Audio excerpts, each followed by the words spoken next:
Hello dear viewers, आप सभी का आज के इस नए वीडियो में स्वागत है। आज के इस वीडियो में हम दुनिया की सबसे शक्तिशाली न्यूक्लियर मिसाइल के बारे में जानेंगे। नेटो द्वारा दिए गए सेटिन 2 के नाम से मशहूर RS-28 सैरमैट रशिया की सबसे पावरफुल इंटरकॉन्टिनेंटल बैलिस्टिक मिसाइल है। एक ऐसा हथियार जो अब तक का सबसे बड़ा पेलोड ले जाने में सक्षम है। इसकी ऑपरेशनल रेंज इतनी है कि ये दुनिया के किसी भी कोने को निशाना बना सकती है और इसकी विनाशकारी शक्ति एक पूरे देश को खत्म करने के लिए काफी है। ये मिसाइल सिर्फ एक तकनीकी चमत्कार नहीं है, बल्कि आधुनिक हथियारों की दौड़ का एक प्रतीक है। लेकिन RS-28 सैरमैट को इतना खतरनाक क्या बनाता है? ये ग्लोबल न्यूक्लियर स्ट्रैटेजी को कैसे नए सिरे से परिभाषित करती है? आइए इसे गहराई से जानते हैं। RS-28 सैरमैट इसे आज की दुनिया का सबसे खतरनाक और शक्तिशाली परमाणु हथियार माना जाता है। ये अपनी destructive capacity, advance delivery mechanisms और स्ट्रेटेजिक वर्सेटिलिटी के लिए प्रसिद्ध है। रशिया द्वारा इसे एक next generation intercontinental ballistic missile यानी ICBM के रूप में विकसित किया गया है, जिसने पुराने R-36M वोयवोडा, जिसका नाम SS-18 सेटिन भी है, इसको रिप्लेस कर दिया है। अब ये इतना पावरफुल कैसे है? तो चलिए समझते हैं। RS-28 सैरमैट बहुत सारी खूबियों के कॉम्बिनेशन से बना है, जो इसे आज के समय के न्यूक्लियर वेपन्स के मुकाबले में सबसे ज्यादा विनाशकारी बनाता है। इसे मैसिव पेलोड कैपेसिटी के साथ बनाया गया है। ये 10 टन तक का पेलोड ले जाने में सक्षम है, जिससे ये 10 भारी MIRVs यानी multiple independently targetable re entry vehicles, जिसमें हर एक की क्षमता 750 किलोटन से लेकर कई मेगाटन तक है, या फिर ये 15 हल्के वॉरहेड्स डिलीवर कर सकता है। एक ही लॉन्च में ये विशाल दूरी पर कई टारगेट्स को नष्ट कर सकता है। RS-28 सैरमैट को एवेंगार्ड हाइपरसोनिक ग्लाइड व्हीकल्स यानी HGV से लैस किया गया है, जो अनपैरेलल स्ट्रेटेजिक और टैक्टिकल एडवांटेजेस प्रदान करता है। एवेंगार्ड मैक 20+ की गति से यात्रा करता है, जिससे मौजूदा मिसाइल डिफेंस सिस्टम्स द्वारा इसे रोक पाना लगभग नामुमकिन हो जाता है। ट्रेडिशनल बैलिस्टिक मिसाइलों की विपरीत, जो एक प्रेडिक्टेबल आर्क को फॉलो करती है, एवेंगार्ड व्हीकल्स उड़ान के दौरान अपना रास्ता बदल सकते हैं, जिससे उनका पता लगाना और उन्हें रोकना बेहद कठिन हो जाता है। ये व्हीकल्स किसी भी टारगेट को दुनिया के किसी भी कोने से अनप्रेसिडेंटेड एक्यूरेसी के साथ स्ट्राइक करने में सक्षम है। एवेंगार्ड को शामिल करके RS-28 न केवल एक मिसाइल बनती है, बल्कि हाइपरसोनिक हथियारों को डिलीवर करने के लिए एक हाई टेक प्लेटफॉर्म बन जाती है, जो इसे ट्रेडिशनल यानी पारंपरिक ICBM से अलग कर देती है। अब हम इसके अविश्वसनीय रेंज पर नजर डालते हैं। RS-28 की ऑपरेशनल रेंज लगभग 18,000 किलोमीटर यानी 11,200 माइल्स है, जिससे ये पृथ्वी पर किसी भी स्थान को निशाना बना सकता है। ये विशाल रेंज ये सुनिश्चित करती है कि रशिया अपने किसी भी पोटेंशियल ओपोनेंट को आसानी से निशाना बना सके। ये साउथ पोल जैसे अनकन्वेंशनल रूट से उड़ान भरने में सक्षम है, जो नॉर्दर्न हेमिस्फीयर की ट्रेडिशनल मिसाइल डिफेंस सिस्टम्स को आसानी से बाईपास कर सकती है। ये रेंज और फ्लेक्सिबिलिटी RS-28 सैरमैट को एक स्ट्रेटेजिक टूल बनाता है, जो डेटरेंस और फर्स्ट स्ट्राइक कैपेबिलिटीज को इंश्योर करता है। अब हम इसकी विनाशकारी ताकतों पर नजर डालते हैं, जिसे हम अंग्रेजी में डिस्ट्रक्टिव पावर भी कहते हैं। हालांकि सार बॉम्बा अब तक का सबसे बड़ा परीक्षण किया गया परमाणु बम, इसकी क्षमता 50 से 58 मेगाटन थी। RS-28 सैरमैट की क्षमता इसके द्वारा multiple high yield warheads deliver करने में है। इसके MIRVs की संयुक्त क्षमता 50 मेगाटन से अधिक हो सकती है, जो एक साथ कई स्थानों को निशाना बनाकर व्यापक तबाही सुनिश्चित करती है।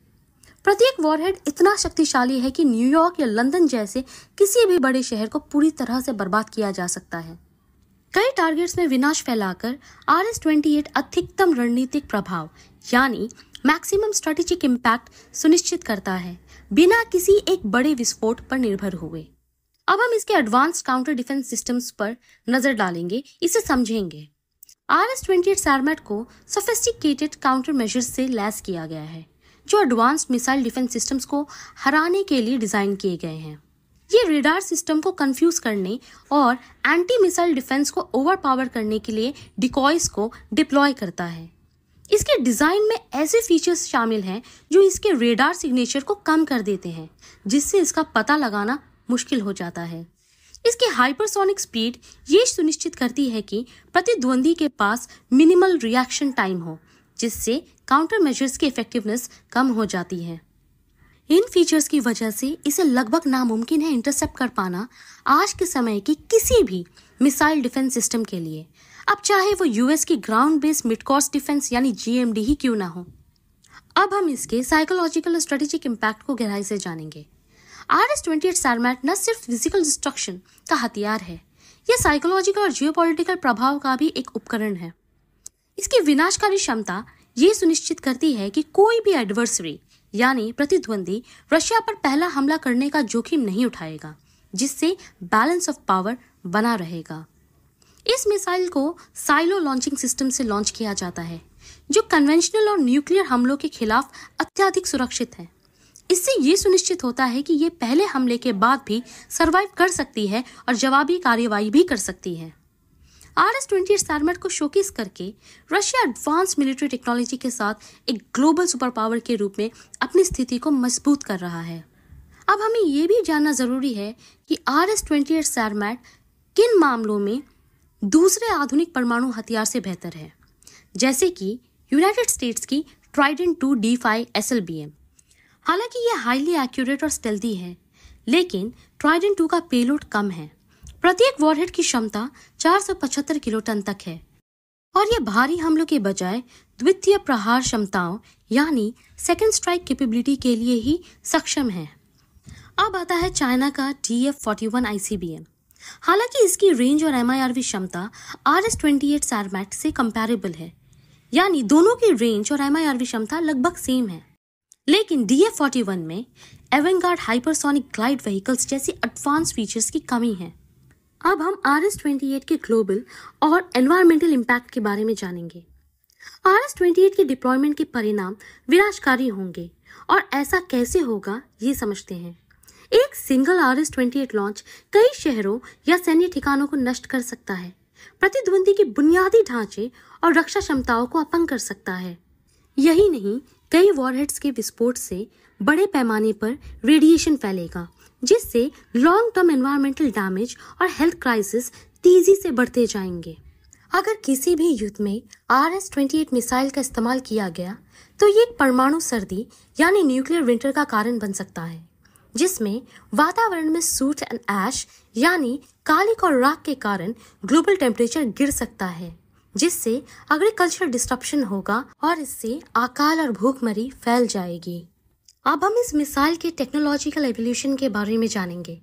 RS-28 सैरमैट एक बदलाव दर्शाता है न्यूक्लियर स्ट्रेटेजी में, जो न ही सिर्फ विस्फोटक क्षमता यानी एक्सप्लोसिव यील्ड पर फोकस करता है, पर साथ ही ये कुछ अलग फीचर्स पर भी ध्यान केंद्रित करता है, जैसे प्रिसीजन यानी कई स्थानों को सटीकता के साथ निशाना बनाना, सर्वाइवेबिलिटी मिसाइल डिफेंस सिस्टम्स को चकमा देना और हराना, स्केलेबिलिटी यानी RS-28 सैरमैट विभिन्न प्रकार के पेलोड को कॉन्फ़िगर करने की फ्लेक्सिबिलिटी प्रदान करता है। तो RS-28 सैरमैट आज के दौर के परमाणु हथियारों के मास्टरपीस के रूप में स्थापित है। यह अपनी डिस्ट्रक्टिव पावर और एडवांस टेक्नोलॉजी के बेजोड़ मेल के साथ अवरोधन यानी इंटरसेप्शन से बचने और मैक्सिमम स्ट्रैटेजिक इम्पैक्ट सुनिश्चित करने में सक्षम है। ये missile multiple high yield warheads deliver कर सकती है। हाइपरसोनिक ग्लाइड व्हीकल यानी एवेंगार्ड की तैनाती और सोफिस्टिकेटेड डिफेंस सिस्टम्स को भेदने की क्षमता इसे अब तक का सबसे खतरनाक और शक्तिशाली परमाणु हथियार बनाती है। हालांकि इसकी मौजूदगी चल रही हथियारों की होड़ यानी आर्म्स रेस को उजागर करती है और अंतर्राष्ट्रीय हथियार नियंत्रण समझौतों यानी इंटरनेशनल आर्म्स कंट्रोल एग्रीमेंट्स की आवश्यकता पर जोर देती है। एक दूसरे पर निर्भर इस दुनिया में ऐसे हथियार का इस्तेमाल इसकी टारगेट से परे व्यापक परिणाम पैदा करेगा, जो संभावित रूप से मानवता के अस्तित्व को खतरे में डाल रहा है। तो आज के लिए इतना ही। उम्मीद है आपको आज का ये वीडियो काफी ज्यादा पसंद आया होगा। अगर ऐसा है तो प्लीज वीडियो को लाइक, शेयर और सब्सक्राइब जरूर करें।